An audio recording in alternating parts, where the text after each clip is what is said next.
That end, that with the shaker. Yeah. It's just so that it finishes on the same beat, maybe, or just a descending rattle. Yes. No. Yeah. I know that. It doesn't need much doing, this one. I think it's. So what we've learnt tonight is that where we cross Western process, if you like, with African process, there's a bit of a mismatch. Oh my goodness. And I have to learn a little bit more about the rhythm, how it kind of it's interesting interacts. Because you know rhythm, you know sound, you know, with your eyes closed, you know every bit of sound. But there is something about Hosho that's just throwing it. Yeah, it's throwing, it is. It's because this is the first night or the first session, you know, that we brought the shakers in, and we've recorded shakers before, you know, when you had the band and so on, and you know, when you do live performances. So, but it's trying to get it to cut through in a way that kind of really does, you know, fits and adds to the concept of the material itself, you know, the actual pieces themselves. When you're talking about it, what you're hearing is da da da da da da da da. It doesn't work with Mbira because the rhythm of it's not Mbira. like the Rolling Stones. No, I know that.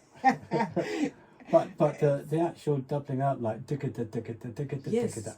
can see that. But for that to really work well, you know, the timing has to be absolutely precise. And maybe it's just that I'm missing something at the moment.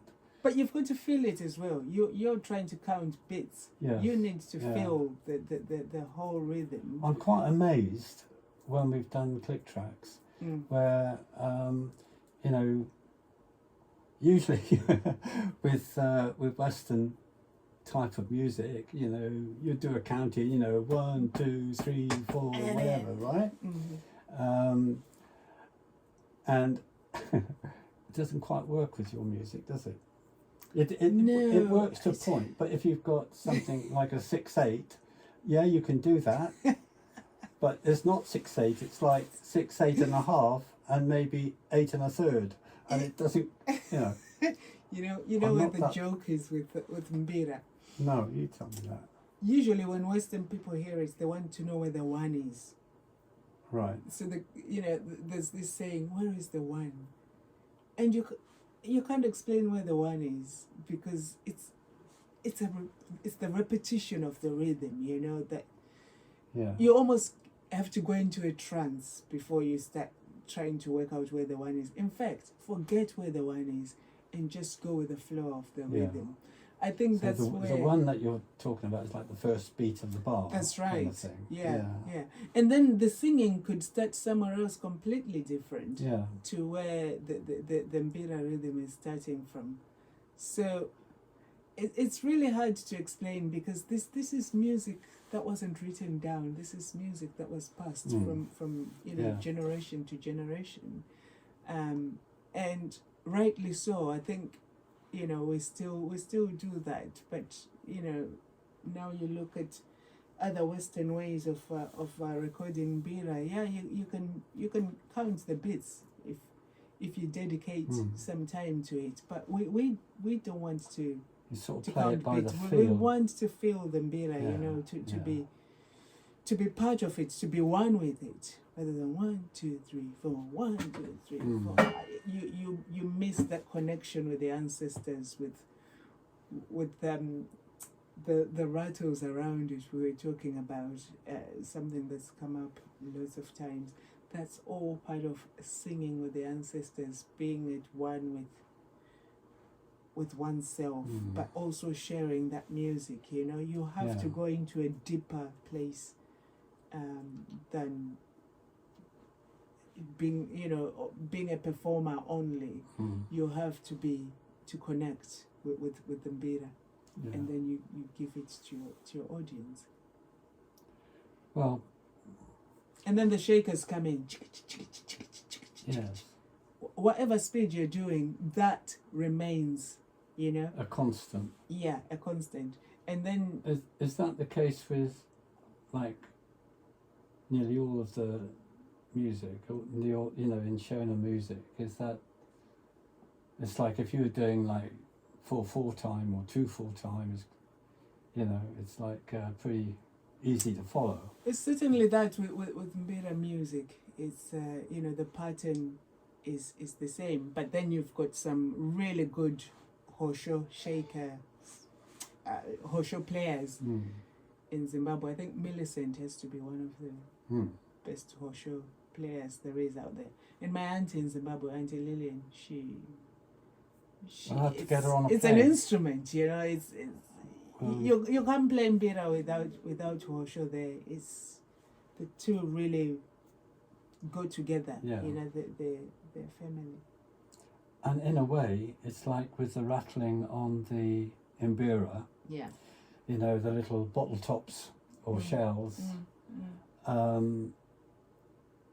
That's really picking up on the vibration of your playing. Yeah. From the instrument, resonating. Yeah. Yeah. So where you've got the Hosho and that together, they kind of fit, don't they? You know. Yeah. It's just that one is a bit more defined, yes. taking a rhythm because you're pumping out a rhythm, Yeah. and the shaker is really picking up in between the notes that you're playing, or from the vibration of the tongues or the keys, whatever you want to call them. Totally, but it's almost like they are brother and sister, or they're twins, whatever you want to call it. One they can both exist, but they're better together. Definitely Mbira and Hosho. Mbira ne Hosho, that's what we say in Zimbabwe. Yeah. Because Mbira and Hosho are just one. Yeah, I enjoyed that because, obviously when I had the band... To me it looked like hard work for me. But it's a workout as well, I needed a workout. And we can always tighten up where we need or whatever. It was beautiful. I really enjoyed it. And the faster it got, the more, I really wanted to. When you hit that bridge, I can't actually... Yes, there's that bit. It really did drive that little section. That's really good. I like that. All right then, so we're going to call it a day for today. Yeah, that's it today, and more. Much enjoyable. Yeah, so we're now on, just as a summary, we've got there's six that we're working on. Yeah. And there's still another 6 somewhere. Yeah. Which we'll be ploughing on with over the coming weeks and months. And if we can, we'll try and stick to the plan, which will be to have an album out by November. Might be a bit tight, but we'll have to see how it goes. It might be a bit tight, but again, I think the thing is to get the product right. We want it to be right. That's yeah. what I was going to say. Okay. It's got to be right rather than be under pressure to Yes, release it yeah. by a certain date. I'm very proud of it. Good. And I am as well. Yeah, I like what's coming through. Yeah. You know, because it's been it's 8 years. Is it 8 years since the last album? Something like that. I remember seeing something about it. Yeah, but you've got to miss it. You've got to want it. You know, you've got to be excited about it. Well, it's a different time, and you're in a different place. Yeah. You know, so much has happened with you and your career in the last 8 years. And it's time is right for you. I think, to have something like this. Oh, it feels so exciting and fresh. Yeah. You're a busy woman. You do so many things. Well, Okay. Keeps me out of trouble. We'll call it a day.